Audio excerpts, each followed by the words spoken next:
na siyang tumutulong sa buong Parañaque, especially dito sa atin ang pagre-retrap dito sa ating paligid ng ating open space ay kanyang sisimulan na.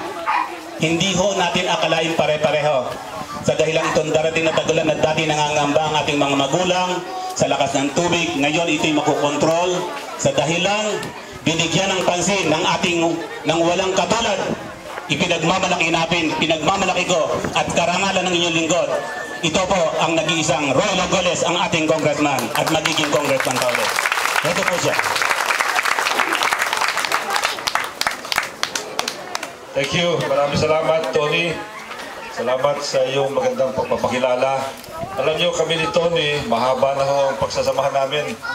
Yung mga barkada niya, halos lahat naging barkada ko na rin. Sina Fred Alano, Kamasing, sina Kachayong, sina Kagitang, si Kahulyo, yung kamamatay lamang, at sina Casiano. Marami ho yan. Sila yung mga barkadahan namin. At ako'y natutuwa na siya ay nandito. At siya nagpakilala sa akin. Nakakatuwa. First time yata pinakilala, Tony. At binabati ko din yung ating mga opisyal ng barangay. Halos full force sila dito. Nandito po ang ginagalang ko. Matagal ko na rin kaibigan nito. Si Kapitan Winnie Esplana. Magkasama kami noong 1992 pa. Nung siya'y mahalal na konsihal. Ako naman ay congressman. At andito naman, halos second generation yung mga iba dito.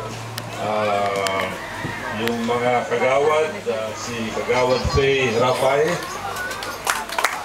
Kagawad Oliver Rivera, si Max Cristobal, si Badong Binavente, si Obed Espirito, at si ito pang third generation. Third generation kasi ang kaibigan natin si Mente, tapos apo na ito ni Mente, si Kiko Cruz.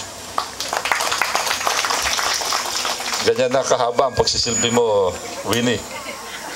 Yung mga apo na, ang mga kasama mo. At ito naman talagang isa sa mga haligi natin, ang inyong presidente, si Ka Maxima Dinyo. Si Kabiling, nakita ko doon sa bahay. Doon na pala, yun, nakita ko sa bahay kanina. Doon ako'y dumaan. Pasensya na at medyo na-late ako ng mga 5 minutes. Medyo matraffic dito sa nakakapagtaka sa fast track. Nagsalubong kasi mga sasakyan. Kaya na-late ako ng mga 5 minutes. Nahiya nga ako. At palakpakan din natin po itong ating mga Parañaque Raiders na nandito. Parati silang full support sa atin. Palakpakan din natin ang mga staff ng Congressional District Office. Nandito po si George Grady. At ang isang kasama niya ay taga rito sa inyo. At taga Gulayan na si Edith Advincula. Doon po. Ito din si Bill Bargo. At yung ating ati-atihan. Andun po sila. Ayun, pakitambol nga ng konti. Ayun, ati-atihan natin na galing pa yan ng barangay San Antonio. Sila yung ati-atihan ni Kagawad Ray Sirohano Kambal. Andun po. Ray, kaway ka naman. Ikaw ba si Ray? Dahil hindi nakakasiguro, dalaho yan eh. Magkambal, kaya tawag Kambal. Pag nakita nyo, akala nyo naduduling kayo. Kagawad ho sila ng barangay San Antonio. At andito din ang flood control ng MMDA, si Jaime Disyonggo. Andiyan po, palakpakan din natin. Alam nyo, itong project na ito, normally, hindi ako nag-groundbreaking. Usually, pag may seremonya, tapos na ang proyekto. Pero minarapat ko na magkaroon ng groundbreaking sapagkat kailangan ang tulong ninyo para masiguro na magiging maayos ang implementasyon dito. Kasi ito, naalala ko itong creek na ito nung second term ko yata, nung barangay captain na, yung lolo. Merong namatay dito, naalala nyo yun? May nalaglag dito sa may creek, yan yata pagka sa Barcelona Gulo, dahil bumaha. Bagyo dito, andun ako, nung mismong hapon, dumating ako rito, kalakasan ng bagyo, nung mabalitaan ko na nakuryente pa yata yun. Sino bang kamag-anak? Sino may kamag-anak dito? Tapos tinangay ng Agos at nakita na sa labas na. Halos nasa labas na Tunggalo River na yata nakita yung kawawa niyang katawan. Kaya ito umaapaw parati. Dito naman sa Kawayanan, sa kabila, pagkausap ko yung mga tao doon, yun din ang kanilang daing. Kasi umaapaw din yung tubig sa kanila. At dito nakikita natin umaapaw. Andito pa, Kabining. Umaapaw ang tubig. Kaya nga, nung magkaroon tayo ng pagkakataon, alam nyo kasi kami, sa Committee on Metro Manila, ako ay aktibong miyembro ng Committee on Metro Manila, kami nakikipag-ugnayan sa Gobyerno Nasyonal, sa MMDA, para magkaroon ng alokasyon ang bawat distrito ng Parañaque, ng Metro Manila, para sa flood control.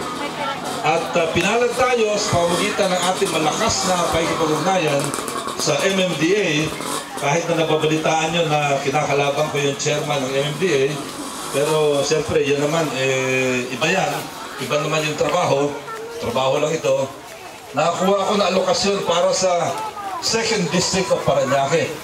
Marami pong lugar sa 2nd District of Parañaque, pero binarapan ko na dito sa Airport Village, sa Purok 1, ilagay itong proyekto nito. Sapagkat alam ko na dito nyo kailangan. Ayon sa kanila, sa flood control, sa mga contractor, aabutin ng mga 1 buwan at kalahati itong proyekto nito. At ito'y habang ginagawa, ang pakiusap lang namin, kung pwede makipag-cooperasyon tayo, andito po ang barangay, andito ang Homeowners Association, at andito kayong lahat. Kung pwede lang, iwasan natin na makasagabal sa kanilang ginagawa para lalong bumilis yung trabaho. Pag ako'y nagpupunta rito, nakikita ko yung mga bata nandito. Siguro maigi din, pakiusap rin namin kung pwede maiwasan din yung mga bata na nandito. Ngayon, ang hihilingin ko sa gagawa, sabi ko magawa ng railing dito. Railing. Kasi tataas ang konti ito upang sa ganun, magkakaroon ng safety yung mga bata habang sila ay nandito banda. Okay na ba ho sa inyo yun? Railing. Para pwede silang tumayo. Barandilya. Yun. Para masiguro na hindi sila mahuhulog. Pwede silang maglaro kasi playground ito. Pwede silang tumanaw sa creek. Siyempre, tubig yan, magandang tingnan nang hindi kayo kakabahan na malalaglag yung mga bata sa creek. So, dito po, hindi limitado ang budget.